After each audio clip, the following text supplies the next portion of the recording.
And they actually have Suzanne's old nightgown. And this was actually worn by her sometime when she was alive in the 1800s. Guys, we came down the stairs and we're like in the lobby area.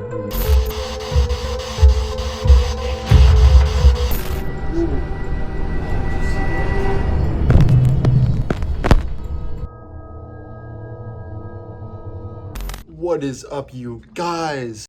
Today is a very special video. We are at the Riders Inn in Painesville, Ohio, and we are staying in Suzanne's room. This is the room where the apparent ghost that lives here too stayed when she was alive. And her nightgown is actually still in the closet of the room. And we're gonna be doing a full paranormal investigation of this room and the downstairs of the building, because apparently there's a lot of activity down there too. Guys, I'm really excited to share this one with you. I might release this on Halloween, I might not, but I am really excited to get into this, so let's get into it, guys. Riders Inn in Painesville, Ohio is a historic treasure Ohio history buffs and ghost hunters alike will love. It's a bed and breakfast, restaurant, and pub that was once a stop at the Underground Railroad. Since the early 1800s, this historic inn has stood a test of time. It served as both a restaurant and an inn along the Oregon Trail and the Underground Railroad. Today, you can stay in one of the 10 guest rooms. Each have their own historic charm and range from price from $90 to $155 a night. With more than 200 years of history, it's no surprise that this former stagecoach inn is rumored to be haunted. Expect an occasional cold spot or an unexpected chill during your visit here. One of the most famous ghosts here is named Suzanne. Once upon a time, she was Joe Ryder's third wife and the hostess at the inn. She died unexpectedly just a few weeks after their marriage. Another well-known ghost of this inn is a soldier. Though it's unclear what war he served in and what his name is, some guests have reported seeing a ghostly figure in a Revolutionary War era uniform, while others have reported seeing a ghostly Civil War soldier. Tonight we rented out Suzanne's room, and it actually has her old nightgown still in the closet. I hope you guys enjoy what we found tonight, because we did find some pretty crazy things that happened to us. So I hope you guys enjoy. Leave a like, subscribe to the Urban Files, and let's get into it, guys. And it's only 4 foot high, and it had, I said, paper on the top. And it was obviously falling apart. And you got dirty, and and the second time I went through was an animal died. I have no idea what it was, but the smell was throughout the entire inn. And so the staff says, "Boss, that's your job." That's what happens when your name begins with a B. And so, dummy me, I started at the other end. I should have started in the building because I found it a foot from the building. But I went through the tunnel again. And the tunnel is 4 foot high at its maximum. And it's wide enough that my shoulders don't always touch both sides. So it is a tunnel. And down the tunnel was a chain, about this big, rusted. And I couldn't figure out what the chain was for. I don't think we were using it to draw water out of the creek, because the distance from here to the creek is a huge creek. It's better just to put it in 2 buckets and carry it. So why was there a chain? Well, just like this man just identified the paper that was in the tunnel, we had a guest that said, well, that was because it was a directional chain. I said, what's a directional chain? Well, when you go through the tunnel, the only illumination back in the 1800s is a candle. And what happens to candles when you're down under the ground for a long distance of time? You run out of oxygen and the candle goes out. And so you're in absolute pitch dark. You don't know which way is up or which way is down, and you get disoriented. So they put the chain down so that if you just went like this, you would never go backwards. Wow. And that's how you went. And it gives you a reel of what freedom and what people wanted for freedom.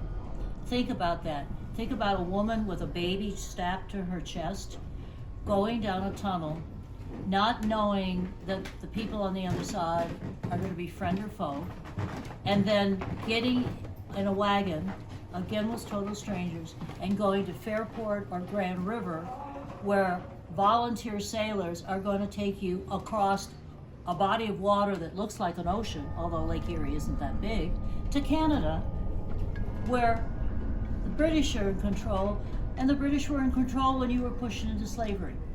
think about how much you would want to do that. And we as Americans don't appreciate our independence and our freedom. And we're born with 12 children. His third wife's name was Suzanne, who's our spirit. And she only was married to him for 6 weeks, but he inherited all of her wealth. And then he married his fourth wife, Elizabeth. And she had the ultimate revenge. She outlived him. Were there any children There were 19 children. that lived in this? Oh, yeah. The Ghostbusters that were here last weekend said they saw a child. I have never had anybody report a child. So there was tile on the tile that's in the bathroom that you have in room 11. Yes. That was on the wall in room 7. Room 7 was completely tiled from floor to ceiling. Okay. And I don't know why, and it's the only one with a smaller colonial door. All the other ones were bigger for Roseanne's hips. And so I saw that tile. I wanted to move that tile out of that room and put it in your room, in room 11, because that was the one that had the cloth tub, and I thought it would look good, Sure. decorated. Well, the plumber and the tile layer told me it was going to cost lots and lots of money to do that. So I'm out here on a Sunday afternoon. My kids are scattered all over the universe. My husband's playing golf, and I have my little chisel and my little tapping and my apron. I'm in shorts. My hair's in a ponytail, cut off, and I'm listening to an Indians game, and I'm tapping away and I'm removing the tile because it was antique tile, and it was very, very expensive because it's finished on both sides. Sure. And I'm listening to the game. The Indians were behind. The bases were loaded, and if they had a home run, we would have won the game. 2 outs. Omar Vizquel comes up to bat, and he's my favorite player. Yeah, he was a good player. And he struck out, and I went, oh. Are you taping? Oh, the word that begins with F, no, and ends in K, and it's not fire truck. And I hit the wall too hard, and the entire lathing pulled away with the tile, and it sliced me across here. I'm knocked off my perch, which was a milk crate, hit my head. My ponytail was kind of a cushion. Now I'm on the ground. I can feel the blood coming from the slicing. Oh.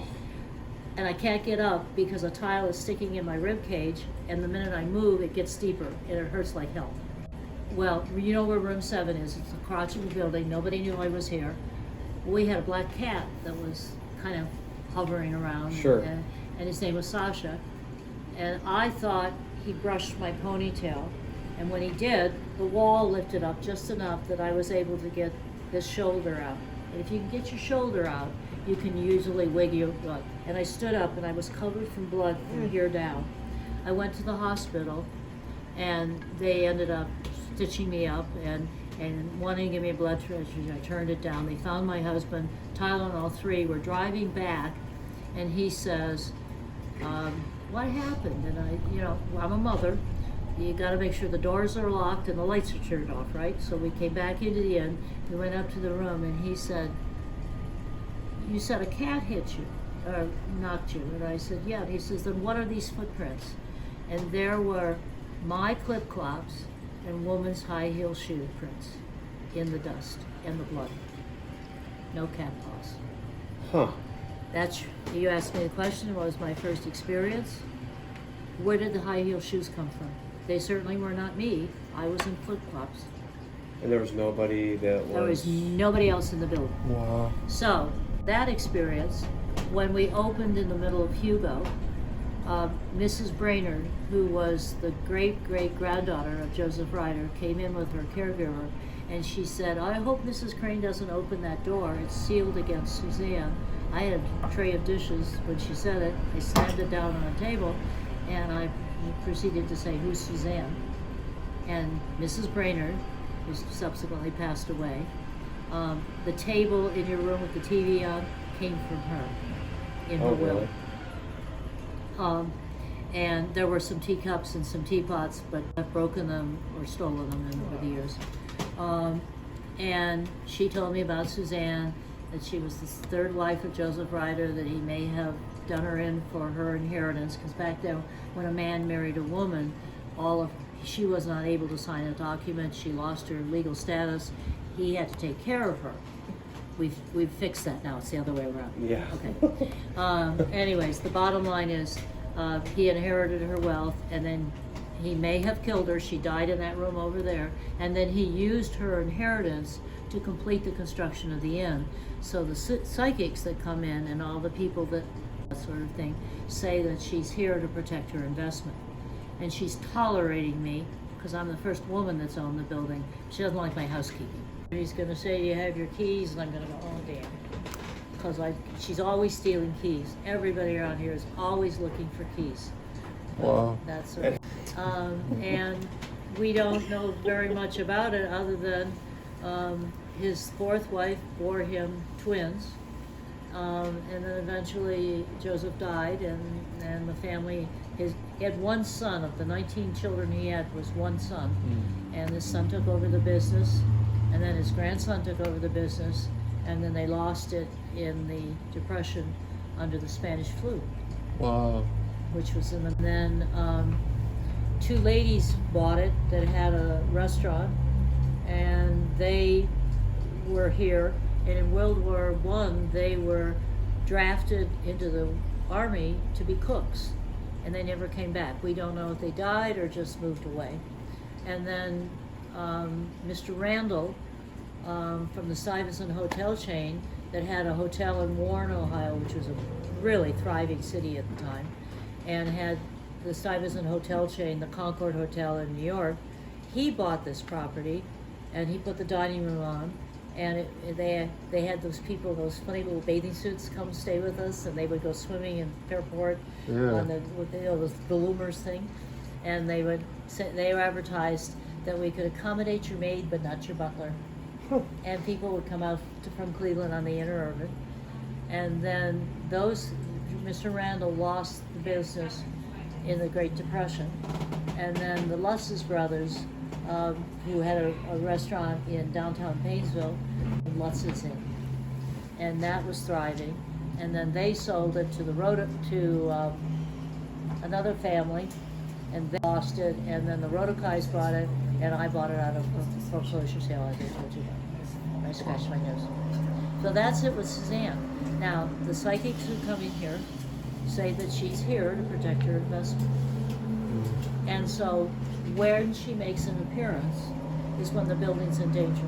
Smoking days, someone would throw ashes into the wastebasket and a fire would start.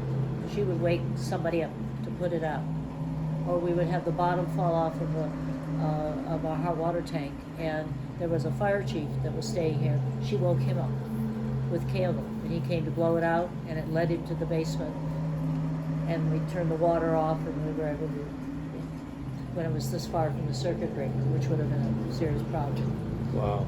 So whenever she seems to make an appearance and gets somebody who knows what to do to fix it.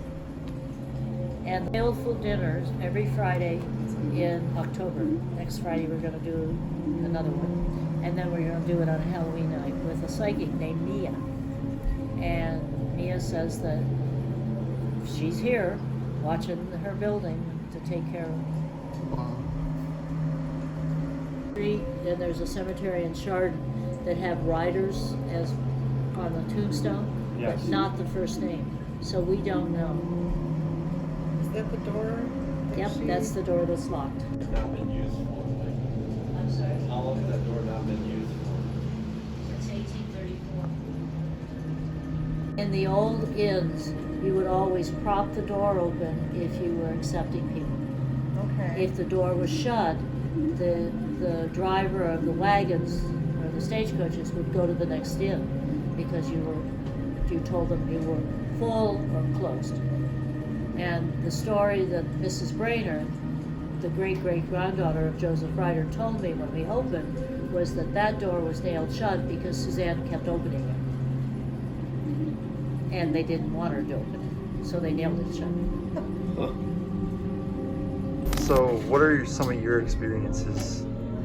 Well, I started working here a few years ago, and It was Christmas time, and normally I do work behind the desk, and they had asked me to help on the floor to help serve. So I went to get my book, and all of the servers wore these cute little vests, you know, at Christmas, and I was getting ready to go, and somebody in the main dining room was talking to a young busser generation, and they said, you know, when did you guys change names? When did you change names? When did you move? When, you know, and asking her all these questions, rapid fire, and she goes, we haven't changed names recently. We haven't moved. And they were pretty adamant. And so the other hostess was sitting in the chair, and I looked at her. I said, you know what? I wonder if they're confusing us with another establishment down the road.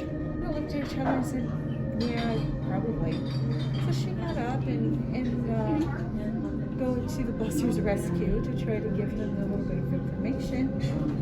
And where I was standing, at one point we had a little credenza teapot on the desk. So if somebody was going to walk by you, you really couldn't go 2 by 2 very well without bumping into somebody. I felt what was hands on my shoulders. Oh, wow. And in a sweeping motion, as if to say, excuse me, to walk by to go towards the dining room. And I looked all the way around to see if somebody had sat themselves, and there was nobody. Wow. I literally spun around, and then I got the goosebumps. And so the other hostess came back out, and I'm telling her this story, and she goes, you were touched by a ghost. It was probably Suzanne. We named the dining room Mr. Suzanne's dining room. And so both her and I kind of came down to the fact that, well, maybe it was her going in there to help make that correction. That's what they were thinking. So I chalk it up as, okay, this is how it's going to be. I was always kind of a believer in the paranormal. I never really experienced anything, but that surely had me thinking. So about a month later, we had a family coming in for what they call the pub crawl. However, it was just families getting together for the holidays and going to different establishments. So it takes place over in my hostess area and in this room. There was a big table set up along this wall, along the wall that has the door that's now shut. Oh, wow.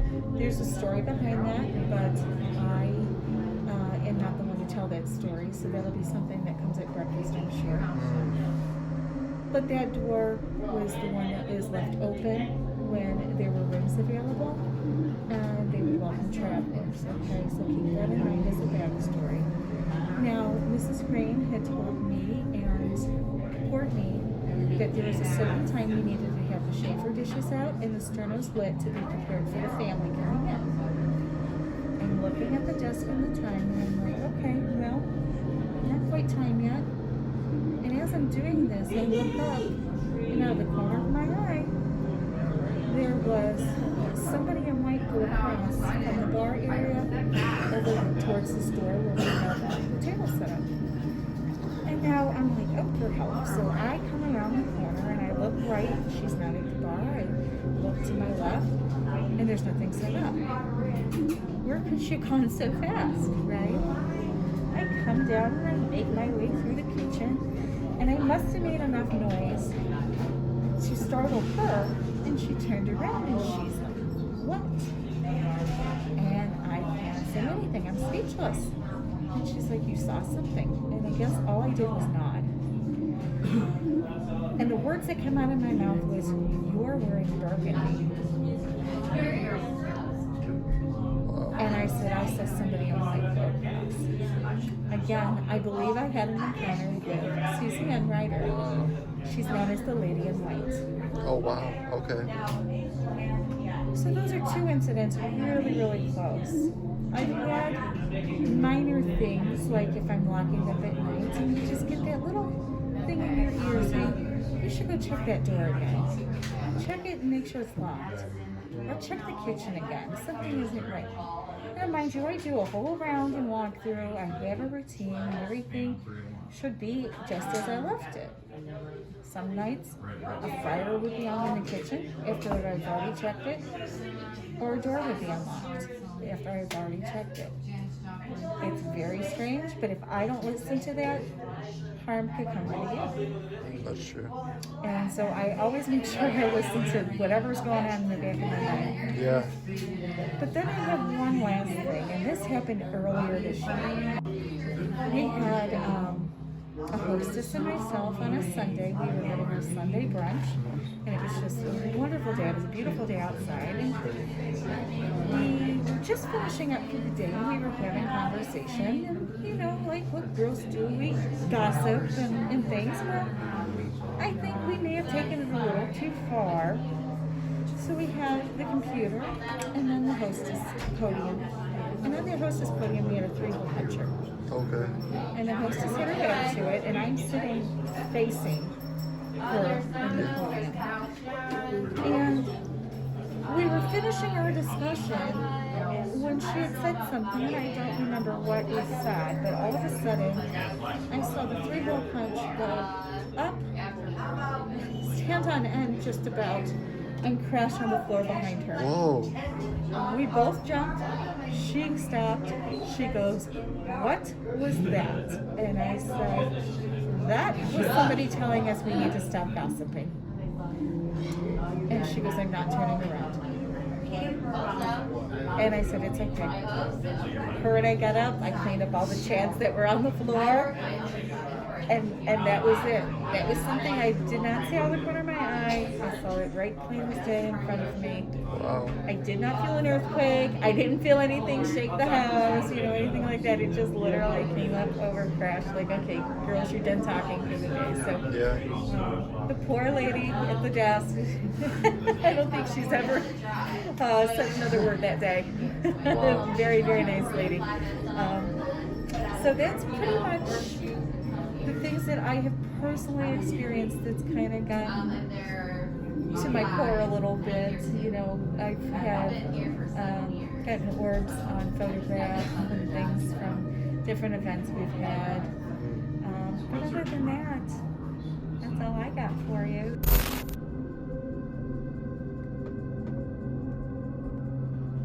It's just crazy how her gown's still in the closet.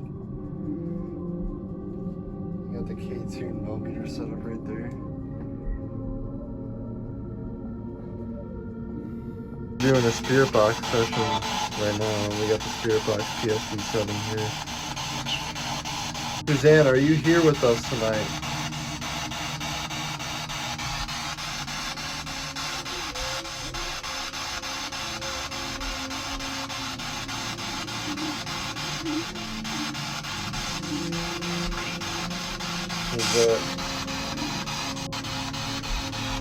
Suzanne, are you here with us tonight?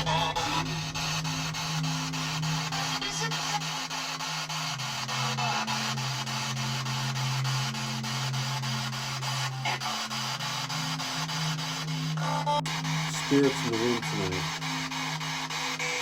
Is there any spirits in the room tonight?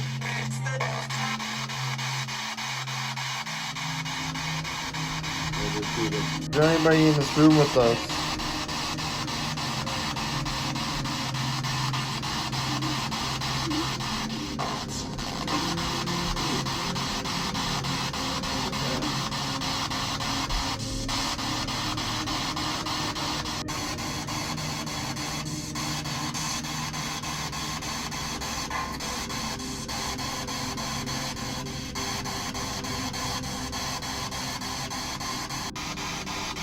Suzanne, did you pull my shirt earlier? Okay.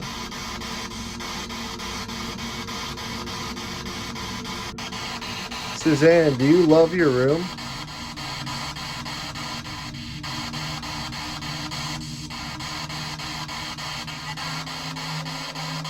I heard a no. Can you do something to let us know that you're here? What was that?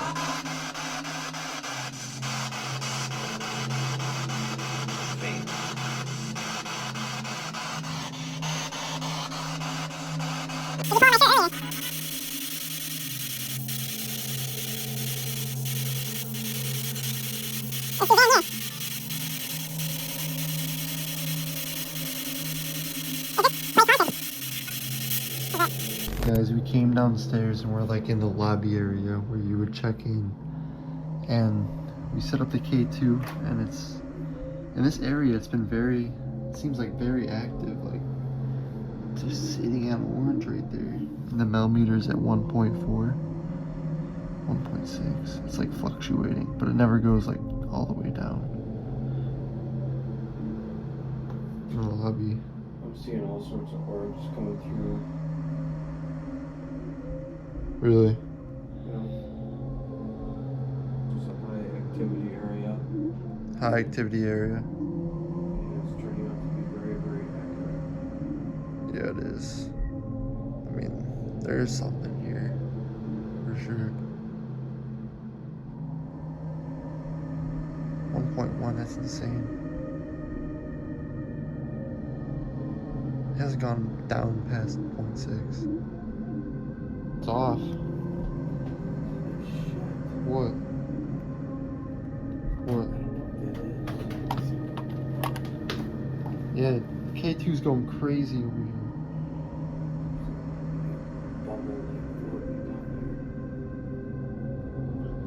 See it? Huh? Drop down through the screen. What happened?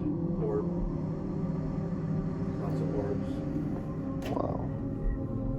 Yeah, it's never it's like so busy in this area right here. We should go on the walkway too. It's 0.0 right now. Let's take the millimeter over here. It's the walkway where the entry is to the building. I was picking it up early in here. Earlier.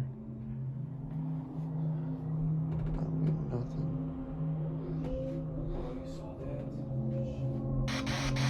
Can you see us?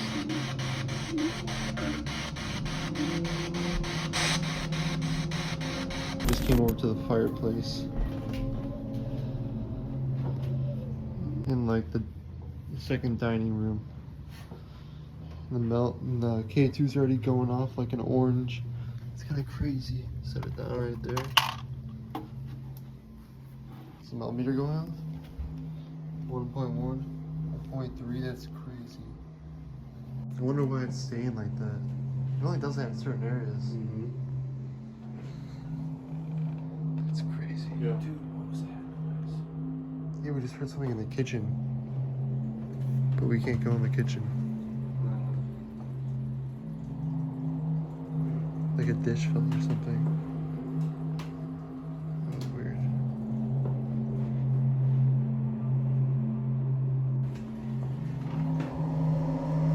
Let's see if I can't go in the kitchen, but that's where it is. 0.8. I hear like weird creaks and noises. 0.6. 0.5. 0.4. We had like a weird vibe too. Really strong signal here, 2.4 and 2.2. And you know, this guy's, you've seen the other video, this thing never goes off. 7 point, oh my gosh. Whoa. And I know everybody's phone here is on airplane mode. This is crazy.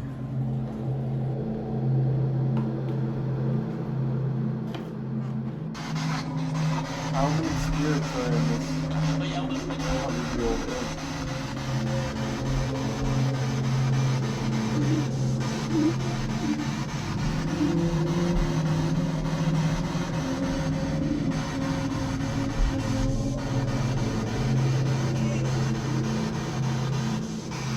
How many spirits are in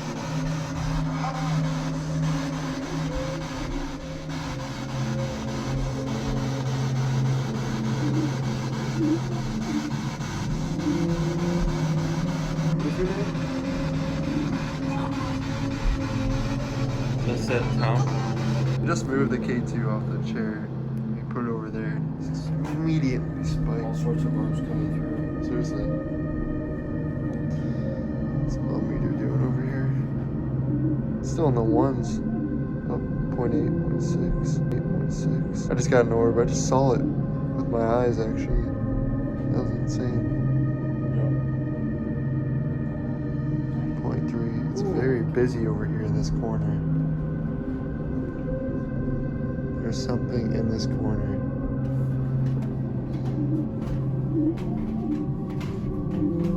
Everything's going off. There's some energy right here. There's nothing. It could be. Let's get the. Ooh, 2.6, 3.1 by the chair. Someone sitting in these chairs.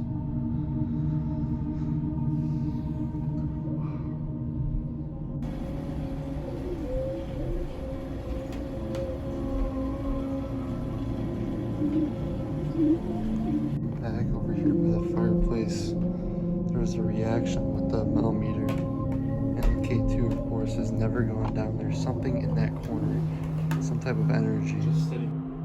0.2. Oh my gosh. 0.1. There's some like activity over here. What's in this chair, maybe? We're possessed. Am I sitting with someone right now? 0.6. Ooh. Can you make the K2 meter go off? 0.7.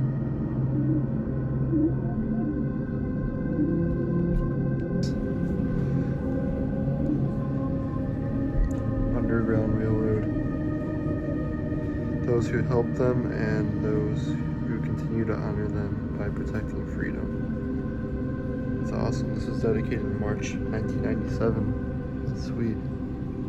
There's a lot of activity right over here too. 4.4, 4.5, 1.4,